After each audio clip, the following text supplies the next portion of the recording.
नमस्कार, आपके साथ मैं दीपेश परगले। झारखंड से इस वक्त की बड़ी खबर आपको बता देते हैं। आज मुख्यमंत्री हेमंत सोरेन से ईडी की टीम पूछताछ करने वाली है। तो जमीन घोटाला मामले को लेकर यह पूछताछ होगी और ठीक 1 बजे का यह वक्त बताया जा रहा है जब मुख्यमंत्री से सीएम ऑफिस में ही पूछताछ की जाएगी।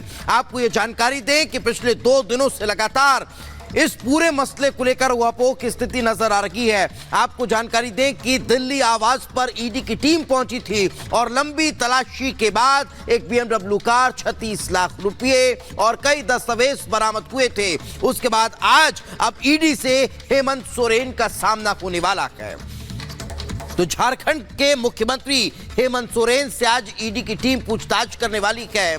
सवालों का खाका तैयार हो चुका है और सवालों की वो फहरिस्त रहने वाली है जिसका सामना हेमंत सोरेन को करना होगा।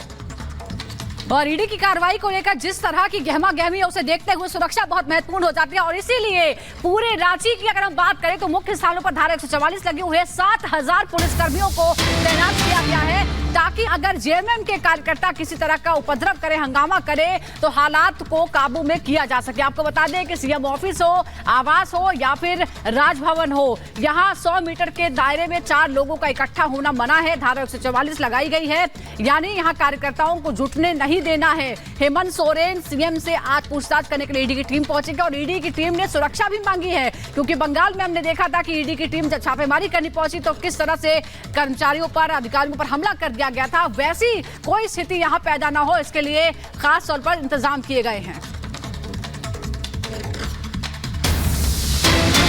और इसी बीच एक और बड़ी खबर आप तक पहुंचा रखेंगे। बीजेपी प्रवक्ता प्रतुल शाहदेव ने हेमंत सोरेन पर हमला बोला है। सीएम की तरह व्यवहार नहीं कर रखे हैं हेमंत सोरेन, भगोड़े की तरह व्यवहार कर रहे थे।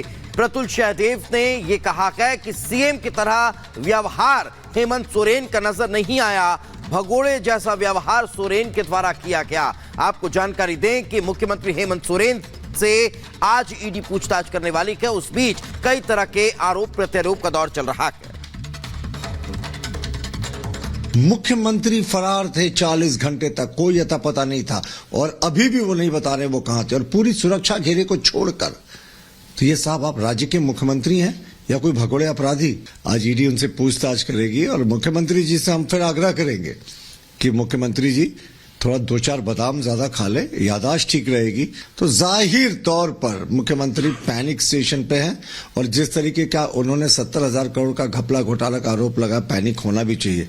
नरेंद्र मोदी जी का इंडिया है साहब, अब घोटाला करके लंबे समय तक बचे रहेंगे, ये तो ना होने वाला।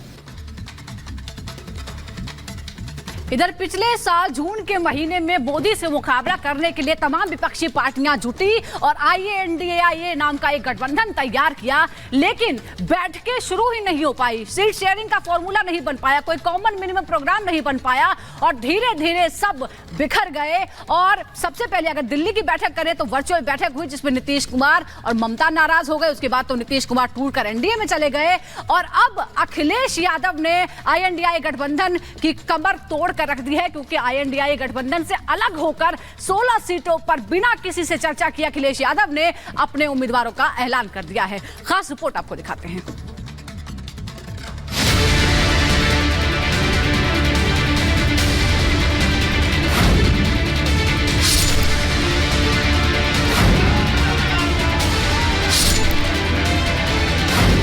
– 2024 का चुनावी माहौल जैसे जैसे परवान चढ़ रहा है, दावपेच और शहमात का खेल तेज होता जा रहा है। टीम मोदी 400 पार के लक्ष्य को लेकर आगे बढ़ती जा रही है तो मोदी विरोधियों के पसीने छूट रहे हैं।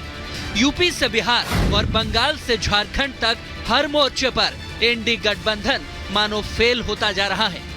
राहुल गांधी को एक ही चीज कहना चाहिए, वो इंडी महागठबंधन के लिए अशुभ साबित हुए।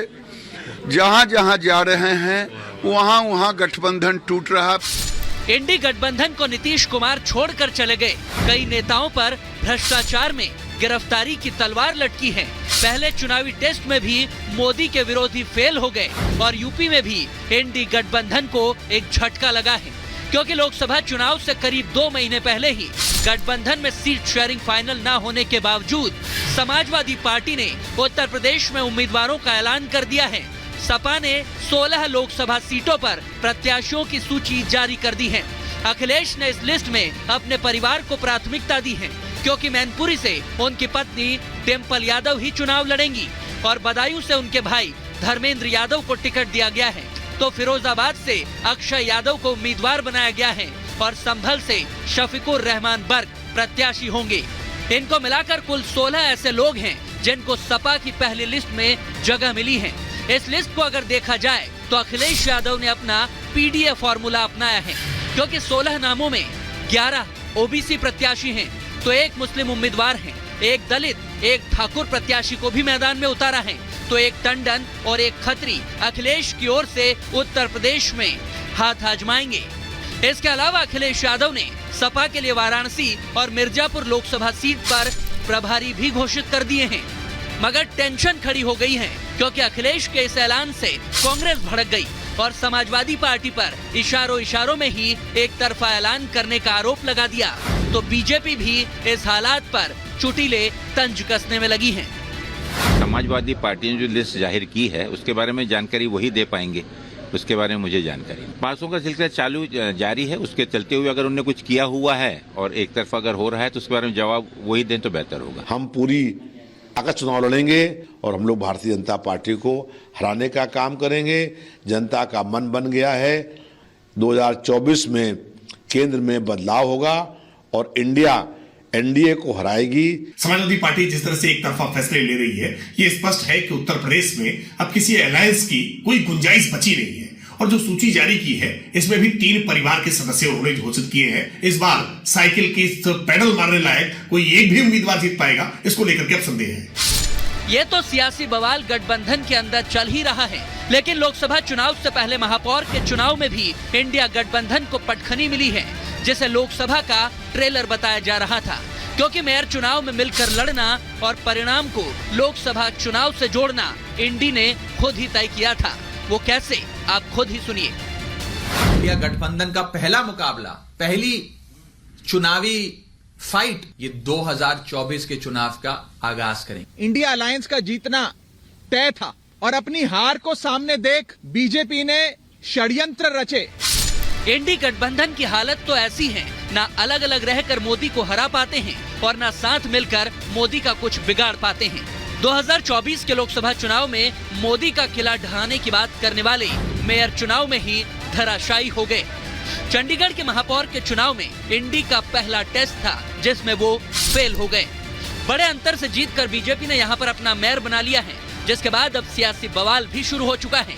बीजेपी के अध्यक्ष जेपी नड्डा ने तंज कसते हुए लिखा, बीजेपी के खिलाफ इंडिया अलायंस पहला ही सियासी युद्ध हार गया। ये बताता है कि उनका न अंक गणित चला, न ही कोई केमिस्ट्री।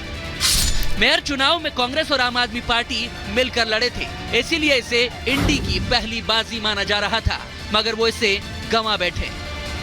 जो वो अधिकारी है, प्रिजाइडिंग ऑफिसर, उसके खिलाफ तो फोर्जरी का, फ्रॉड का, सेडिशन का मुकदमे चलने चाहिए। नॉन पेलेबल ऑफेंस है। काउंसिलर्स के वोट पे टिक मार्क करते जा रहे हो और साइन करते जा रहे हो, टिक मार्क करते, ये क्या है? सरेआम गुंडागर्दी। ना वोट को मानते, ना किसी प्रोसेस को मानते, ना कानून को मानते, ना संविधान को मानते। मेयर के चुनाव में तो पार्षद वोट देते हैं, अब पार्षदों ने चुन लिया तो उसका स्वागत होना चाहिए। अपने लोगों को बात करें कि उन्होंने क्यों नहीं वोट दिया, क्यों गलत किया, ये तो उनकी बात है।